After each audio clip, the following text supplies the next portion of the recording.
Good morning, I'm Dr. Tiffany Hart from Sylvan Veterinary Hospital, and I'm also speaking on behalf of Standiford Veterinary Center.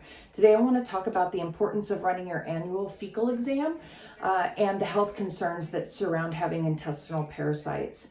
Our hospitals don't just recommend running a fecal sample when your pet has diarrhea or they're having intestinal troubles. We do that as part of our annual exam every year.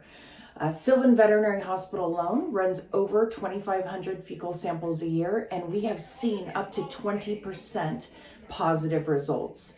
On average, Modesto dogs themselves have about a 15% positive rate for some form of intestinal parasite.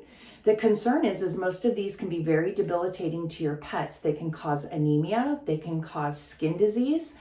Some parasites migrate through the liver, they migrate through the lungs, not just to mention the obvious, which is going to be GI discomfort, vomiting, diarrhea.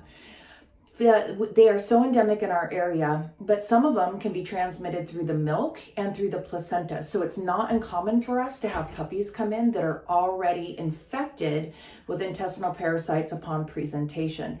Not to mention puppies and dogs in general lick everything. They put everything in their mouth. It's as simple as getting some dirt on their paw and licking that dirt off their feet when they're self-grooming to pick up an intestinal parasites.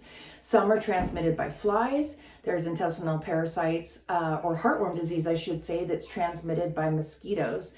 So it's everywhere in our environment. Our dogs go so many more places now. They're at the dog park, they're at doggy daycare, drinking out of the same waters. They're drinking out of the gutters on our walks. That the prevalence here is really high.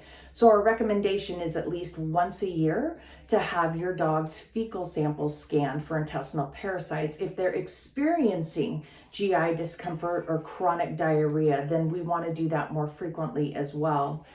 The other concern is many of these diseases can be transmitted to people. Children are the most likely to be infected because they're playing with their pets on the ground, they're putting their hands in their mouth, and some of these can cause serious disease. Roundworms can cause ocular problems. Hookworms can cause skin disease in people.